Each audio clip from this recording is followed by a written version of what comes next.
신자들은 항상 보이는 환경 너머를 믿음으로 볼 수 있어야 합니다. 불신자들은 보여지는 세계, 손에 잡히는 세계만을 봅니다. 그러나 신자들은 이 보여지는 세계, 손에 잡히는 세계 너머를 볼 수 있는 사람이 신자입니다. 세대백교의 릭 워렌 목사님이 환경이 어려울 때 신자들이 범하는 3가지 실수에 대해서 칼럼을 적으셨어요. 첫 번째가 전문가들의 말을 듣는다. 하나님의 말씀이 아니라 전문가들의 말을 듣는다. 둘째, 많은 사람들이 하는 대로 한다. 이렇게 해야 된다 하더라. 그거 다 따라간다는 겁니다. 셋째, 유리한 환경에 기댄다. 이런 실수를 범하게 된다는 것입니다.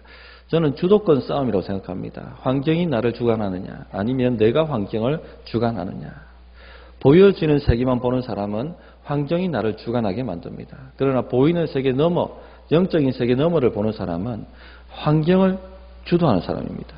주도권을 누가 지느냐? 영적인 싸움이죠. 엘리사가 있을 때에 아람 군대가 엘리사가 있는 마을을 둘러 진을 쳤습니다.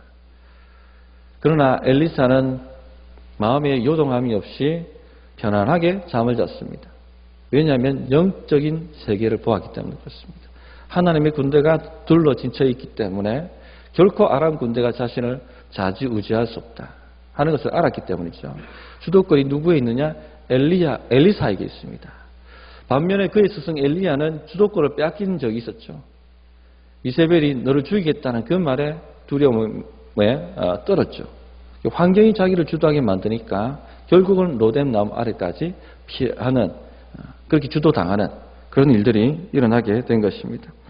영적인 눈으로 만사를 볼 수 있어야 됩니다. 영적인 눈으로 만사를 해석할 수 있어야 됩니다. 왜냐하면 영적인 세계가 우리가 있다는 것을 알고 있고 그 영적인 세계가 지상의 세계를 다스린다 하는 것을 신자들은 알고 있기 때문에 그렇습니다.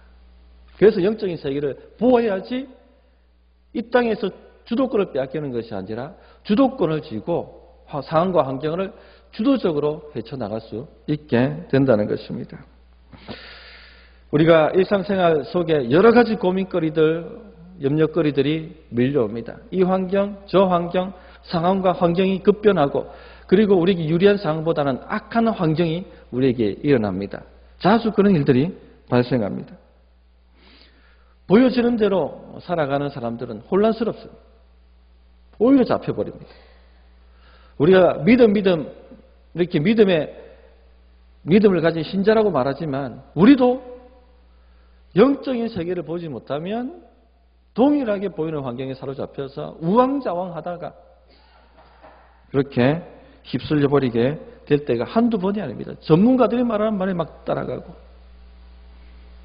많은 사람들이 하는 말에 이래 해야 된다 카더라 하는 거에 따라가고 환경이 유리한 대로 이쪽 갔다가 저쪽 갔다가 이 환경 따라갔다가 저 환경 따라갔다가 그렇게 모든 에너지를, 영적인 에너지를 다 소모시켜버리고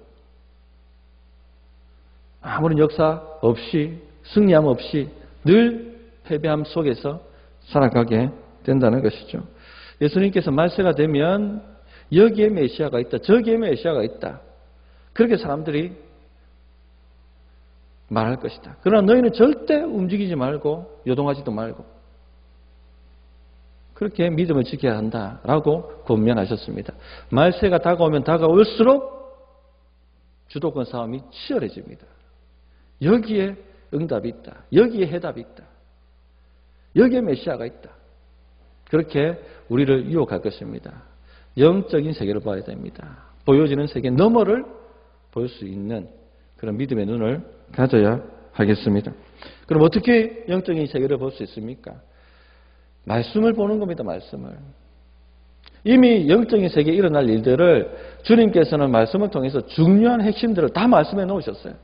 그래서 말씀을 붙들고 기도하는 것 외에는 영적인 세계를 볼 수 있는 방법이 없습니다. 말씀을 부여잡고 기도하는 것이고 기도도 허공 때리는 기도가 아니라 말씀 붙들고 하는 기도가 파워가 있습니다. 영적인 세계를 보고 하는 기도가 파워가 있습니다. 그런 은혜와 능력이 여기 기도하러 모이신 성도님들에게 임하기를 바랍니다. 오늘 두 가지를 얘기하려고 합니다. 주일날 2가지 얘기하고 오늘 2가지 얘기를 하려고 합니다. 첫째는 우리가 다 아는 진리입니다. 영적 세계에서 일어나는 일입니다. 하나님이 통치하신다는 겁니다. 모르는 사람이 어디에 있겠습니까? 그러나 이것을 영으로 보는 사람은 흔들리지 않지만 지식으로 보는 사람은 흔들립니다. 그리고 전문가의 말 따라갑니다. 환경 따라다닙니다. 그러나 영적으로 이 말씀이 해석되어지고 여기 눈이 열린 사람은 따라다니지 않습니다. 주님이 통치하시는구나. 주님이 내 삶을 통치하시고 주님이 내 삶을 통치하신다는 걸 믿으면 염려, 걱정하지 않습니다. 신자들은 염려, 걱정하지 않아야 합니다. 염려, 걱정은 믿음의 반대이기 때문에 염려, 걱정거리가 나를 흔들고 있다면 믿음이 없어졌다는 얘기예요. 이미 지고 있다는 겁니다. 사탄에게 휘둘리고 있고 악한 영들에게 밥이 되어서 이리 떡기고 저리 떡기고 있다는 겁니다. 이번 한 주간 염려와 걱정거리가 나를 흔들었습니까? 그렇다면 진 것입니다. 환경만 바라본 것입니다. 영적인 눈이 어두워진 것입니다. 환경 너머를 본 사람은 결코 염려와 걱정에 사로잡히지 않습니다. 왜? 하나님이 통치하시는데. 하나님이 통치하시는데. 1절 보시면 일 후에 내가 보니 하늘에 열린 문이 있는데 하늘에 열린 문이 있는데 나팔 소리 같은 음성이 이르되 이리 올라오라. 이후에 마땅히 일어날 일들을 내가 내게 보이리라. 하늘에 열린 문. 우리가 문을 열면 뭘 하는 겁니까? 들어오십시오 하고 문을 열면 안에서 일어나는 모든 일을 보여주는 겁니다. 하늘에 열린 문. 하늘에 무슨 일이 일어나고 있는지를 열어서 보여준다는 겁니다. 올라오라. 내가 마땅히 이후에 될 일을 보여주겠다. 무엇을 보여주냐면 2절을 보시면 내가 곧 성령에 감동되었더니 보라 하늘에 보좌를 베풀었고 그 보좌 위에 앉으신 이가 있는데 보좌를 보여주셨습니다. 대통령 집무실에 대통령이 사인하고 있는 장면을 보여주면 뭡니까? 통치를 하고 있다는 겁니다. 이 나라의 대통령이 누구냐? 이 나라를 다스린 자가 누구냐 하는 걸 보여주는 거죠. 하늘 문을 열고 하나님의 집무실을 보여주는 거예요. 보좌가 있고 여러 가지 사인해야 될 서류 더미가 있고 하나님이 사인하시는 겁니다. 누가 통치하고 있느냐 이 나라를. 누가 네 인생을 통치하고 있느냐 하는 것을 보여주시는 겁니다. 진정한 통치는 하나님이 행하고 있고 진정한 왕은 하나님이시다 하는 것을 보여줍니다. 왜 우리가 이 보좌 환상을 보아야 되느냐? 이 말씀 붙들고 왜 기도하고 씨름해야 되느냐? 환경만 보기 때문에. 이 계시록이 지어졌을 때의 시대 상황이 AD 90년 도미티안이 로마 황제로서 로마 제국을 다스릴 때입니다. 형 디도를 이어서 도미티안이 황제가 되었는데 이 사람은 완전히 미치광입니다. 악행을 행하는 왕이었고 내가 주이며 내가 신이다라고 자신을 신격화시킨 사람입니다. 우리나라로 치면 김일성 같은 사람이죠. 그리고는 모든 로마 제국의 신당에다가 자신의 신상을 세우고 의회의 건물에 자신의 신상을 금과 은으로 세우고 모든 백성이 황제 숭배를 하도록 만들었습니다. 누가 반대하겠습니까? 예수 믿는 사람은 절하지 않았습니다. 그러자 무자비하게 예수 믿는 사람을 핍박하고 죽이기 시작하고 교회의 모든 재산들을 몰수하기 시작했습니다. 자기 사촌 아내가 크리스천이었는데 그 사촌 아내도 무자비하게 죽여버리고 맙니다. 도미티안 때의 교회 핍박은 어마어마했습니다. 거의 교회의 씨가 마를 정도였습니다. 수많은 사람들이 순교를 행했고 또 수많은 사람들이 배교하기 시작했습니다. 교회 재산들은 몰수되고 있고 교회가 결국 이렇게 무너지는구나. 교회의 씨가 이렇게 마르는구나. 그런 두려움들이 성도들의 마음을 휘젓고 있었습니다. 흔들고 있었습니다. 하나님이 도대체 어디 계시냐? 하나님이 우리를 돌아보시느냐? 짓눌린 초대교회 성도들이 우왕좌왕하며 소리 지르고 부르짖는 것이 바로 이와 같은 질문이었습니다. 그때 마지막 남은 사도 요한도 밤모섬에 갇혀서 교회가 그렇게 유린당하는 것을 지켜보고만 있어야만 했습니다. 하나님 도대체 어디 계십니까? 교회가 이제 문을 닫게 생겼습니다. 교회가 완전히 와해되어 끝날 위기에 처해 있습니다. 하나님 어디 계십니까? 하고 부르짖을 때에 보여주신 환상이 하늘 문을 여시는 거예요. 올라오라! 이외에 마땅히 될 일을 내가 내게 보이리라 하면서 하나님의 진무실에 하나님이 사인하시고 행정명령을 발동하시고 천사들이 수종되는 것을 보게 해주신 거예요. 누가 다스리느냐? 도미티안이 다스리는 것이 아니라 하나님이 통치하시고 하나님이 다스리는 것이다. 환경만 바라보지 말고 환경 너머를 내가 볼 수 있어야 된다 하고 말씀해 주신 것입니다. 우리가 믿음 해도 환경 악해지면 흔들리는 것이 믿음입니다. 그렇지 않습니까? 조금만 안 좋은 일이 생겨도 간이 철렁 내려앉고 다리가 후들거리고 땀나고 식은땀이 나고 걱정과 염려가 나를 짓누르고 그렇게 살아가지 않습니까? 믿음 해도 환경 악해지면 흔들립니다. 그래서 말세로 살아가는 하나님의 백성들은 하나님이 통치하신다 하는 이 보좌의 환상을 붙들고 기도할 수가 있어야 되는 것입니다. 하나님이 통치하신다. 그런데요, 진짜 백이 믿음은요, 흔들림을 통해서 끝까지 흔들리지 않고 살아남는 믿음이 진짜 믿음입니다. 여러 가지 염려, 걱정거리 속에서도 그래도 하나님이 통치하신다고 일어나는 믿음이 진짜 믿음입니다. 그런 믿음이 살아남고 그런 믿음이 역사를 일으키고 그런 믿음이 하나님의 승리를 이 땅에 가져오게 되는 것입니다. 우리 성도님들 한 주 동안 믿음을 흔드는 역사가 있었을 것입니다. 살아남으셨기 때문에 여기 자리에 오신 거예요. 기도로 승부를 보셔야 되는 겁니다. 하나님이 통치하신다 내 삶을. 그것 붙들고 이기고 또 승리하고 그렇게 헤쳐나가는 것입니다. 나의 믿음의 전우가 죽어나가도 흔들리지 아니하고 꿋꿋하게 전진해 가는 것. 그것이 바로 초대교회가 해야 될 사명이었고 일이었습니다. 하나님이 통치하신다. 하나님이 통치하신다. 성경을 보면 이런 계시가 자주 등장합니다. 보좌 환상이. 에스겔서 1장이 나오고 이사야 6장이 나오고 다니엘 7장이 나옵니다. 모두 똑같은 비슷한 상황이었어요. 에스겔서 1장의 배경이 무엇입니까? 성전이 무너질 때였습니다. 성전이. 예루살렘 성전이 무너지고 그 예루살렘에 있는 거민들이 포로가 되어서 바빌론에 끌려가고 수많은 사람이 죽임을 당하고 엄청난 충격이었죠. 하나님이 살아계십니까? 하나님이 우리를 돌보십니까? 성전이 무너졌습니다. 이스라엘이 망했습니다. 그렇게 탄식할 때 에스겔에게 환상을 보여주셨습니다. 하늘 문이 열렸습니다. 그리고 하나님의 보좌를 보여주셨습니다. 내가 통치하고 있다. 흔들리지 마라. 세상 무너져도 흔들리지 마라. 나라가 망해도 흔들리지 마라. 내가 통치하고 있다.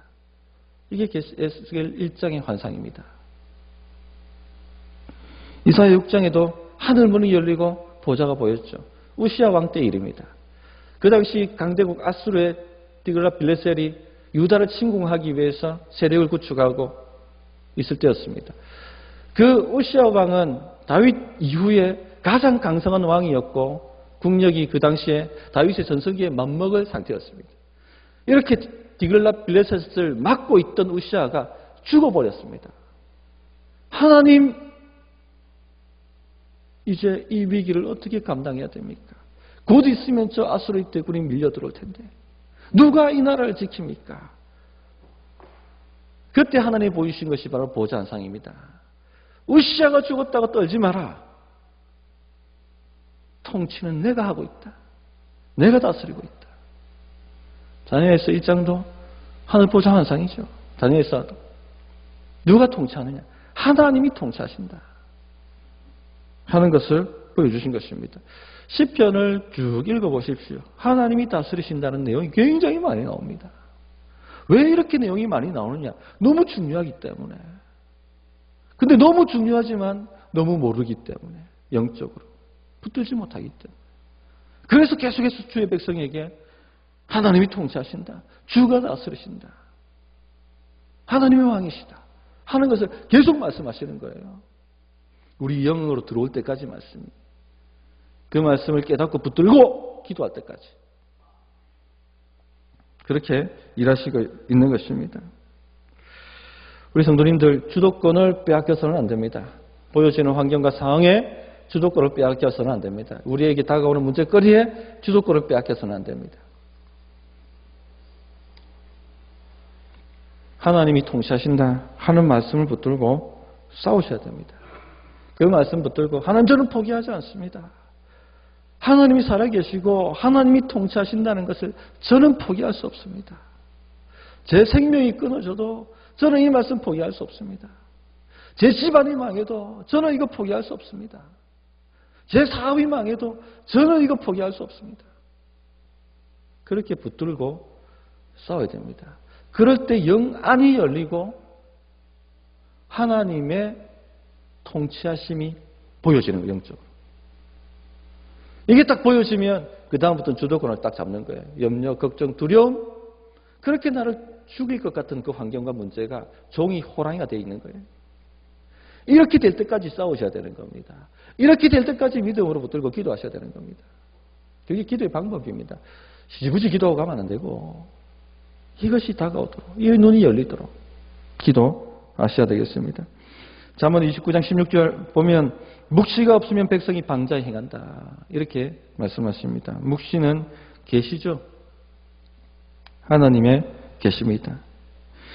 하나님의 통치를 보여주는 계시, 이것이 없으면, 이 없단 말은 관심이 없단 말입니다. 붙들지 않는단 말입니다. 말씀에 관심이 없어요. 그냥 세상 방법으로 살라고 합니다. 그냥 환경으로 살라고 합니다. 전문가 말 듣고 살라고 하고, 사람들이 모두 하는 대로 그냥 대중주의 따라서 살려고 합니다. 거기에 답이 있는 것처럼 메시아가 여기 있다, 메시아가 저기 있다, 그것도 사람이다가 진득하게 말씀 붙들고 그냥 씨름하는 게 없다는 얘기입니다. 묵시가 없으니, 관심이 없으니 주의 말씀에 방자에 행한다, 망한다 이 말입니다. 방자에 행한다, 멸망당한다. 주의 백성들이 그렇게 멸망당하고 있는 겁니다. 그래서 이 한 말씀이 내 마음을 후벼 파도록 붙들고 오늘 이 밤에 한번 기도해 보십시오.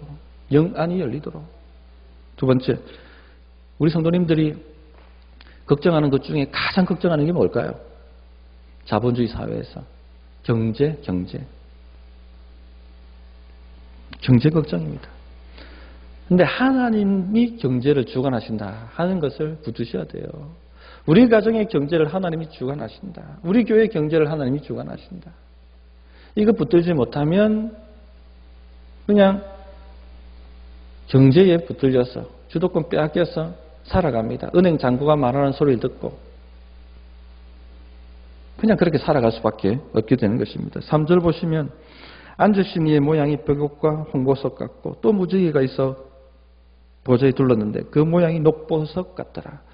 엄청난 보석으로 주변을 치장하신 그 주의 보좌가 보인 것입니다. 반짝반짝 거리는데요. 무지개처럼, 보석이 무지개처럼 보였다. 도미티안의 황궁에 갔을 때 도미티안이 황관을, 금으로 관을 쓰고 과연 보색을 받고 황제 옷을 입고 보석이 박힌 옷을 입고 반짝반짝거리고 있는 모습에 사람들이 기가 죽고 그 화려함에 무릎을 꿇고 그 부귀와 영광에 모든 사람들이 부러워하며 황제에게 머리를 조아립니다. 그러나 하나님은 그것과 비교할 수 없는 무지개 같은 그 보석의 황홀함으로 보여주시는 것입니다. 누가 경제를 다스리느냐? 누가 부와 존귀를 다스리느냐? 하는 것을 교회에 보여주시는 것입니다. 사무엘상 2장 7절에 여호와는 가난하게도 하시고 부하게도 하시며 낮추기도 하시고 높이기도 하시는도다. 우리 성도님들 수중에 돈 떨어져서 걱정해 보신 분이 있습니까? 은행 잔고가 바닥이 나서 걱정해 보신 분이 있습니까? 이거 통과하셔야 됩니다. 통과하셔야 됩니다. 순교 각오하시고 통과하셔야 됩니다. 주님이 죽으라면 죽습니다 하는 각오 가지고 통과하셔야 됩니다. 이거 넘어가지 못하면 부자 될 생각 죽었다 깨어나다 하지 마십시오. 오히려 재앙이 됩니다. 그래 되면. 학기 2장 8절에 은도 내 것이요 금도 내 것이니라 만군의 여호와의 말이니라. 이 말씀 믿어지지 않으면 부자 될 생각은 절대 하지 마십시오. 학기 선지자가 이 말씀 하셨을 때 배경이 뭐냐면요. 하나님 사명 주셨어요. 우리 성도님들에게 다 사명 주셨습니다. 우리 교회 사명 주셨습니다. 그 당시 학기 시대에 이스라엘 백성들 남은 자들에게 주신 사명은 성전 재건하라는 것입니다. 모든 것 다 쏟아 바쳐서 성전을 재건하라. 예루살렘에 믿음 가지고 온 사람들 성전 재건하려고 시도했는데 방해가 너무 심하고 경제적으로 너무 힘들었어요. 그러자 한두 명이 우리가 이래 살다가는 우리 집도 간수 못하고 성전도 못 만든다. 일단 우리 집부터 간수하자 하고 자기 집 세우는데 사람들이 몰두하기 시작합니다. 그런데 씨를 많이 뿌려도 거두는 것이 없고 사업을 크게 일으켜도 열매가 없고 되는 일이 없는 거예요. 하나님 사명 가지고 여기 왔는데 왜 하나님 우리에게 복 주시지 않습니까? 하고 원망 불평을 해댔습니다. 그때 하나님이 학기를 통해 주신 말씀이에요. 은도 내 것이요 금도 내 것이다. 그런데 너희가 지금 뭐하고 있니? 사명 감당하라고 너희를 여기에 보냈는데 너희 집 세우는데 너희가 혈안이 되었어. 하나님 집 짓는 것은 까먹고 있구나 하고 책망을 하셨습니다. 말라기도 그와 같은 취지죠. 사람들은요 돈의 영광이 무너집니다. 돈이 말하는 거에 무릎을 꿇습니다. 그 금은 보석에 무릎을 꿇는단 말입니다. 그거 넘어가지 않으면 참된 믿음이 아닙니다. 참된 믿음이 아닙니다. 돈의 영광이 무릎을 꿇으니까 돈이 많으면 힘이 나고 수중에 돈이 없으면 걱정과 근심이 다가오고 그렇게 주도권을 빼앗기는 거지 않습니까? 이거 한번 믿음으로 통과해 보지 못하면요 하나님이 주시는 금은 보석을 감당할 재간이 없습니다. 재간이 없습니다. 반드시 하나님 쓰는 사람은 물질 훈련을 시키는 사람이에요. 하나님이 그 사람 복 주시고 쓰시려면 반드시 물질 훈련 하시는 사람입니다. 하나님을 의지하느냐 물질을 의지하느냐 양당 간의 결정을 내셔야 됩니다. 이것도 머리는 바삭한데 마음이 안 따라가죠. 왜 안 따라가느냐? 눈이 안 열려서 그렇습니다. 영적인 눈이. 그래서 말씀 붙들고 기도로 싸우셔야 됩니다. 하나님 죽으라면 죽겠습니다. 죽으라면 죽겠습니다. 하나님 이거 한번 통과시켜 주십시오. 이거 한번 극복하게 해주십시오. 이거 한번 이기게 해주십시오. 하고 씨름을 하셔야 됩니다. 그래서 우리 교회에 하나님이 쏟아 부으셔도 망하지 않을 사람들이 좀 많이 일어나시기를 바랍니다. 주의 사명 위하여. 보여지는 환경에 주도권 빼앗기시면 망합니다. 묵시가 없으면 백성이 방자에 행하게 되어 있습니다. 우리는 보여지는 환경, 눈에 보이는 상황에 휘둘리는 것이 아니라 그 너머의 역사하시는 하나님, 그 하나님을 바라보고 영적인 주도권을 잡아야 됩니다. 그래서 염려 걱정하지 아니하고 주님 손에 붙들려서 주님께서 사용하시는 큰 그릇들이 다 되시기를 바랍니다. 찬양 하나 하고 기도하겠습니다.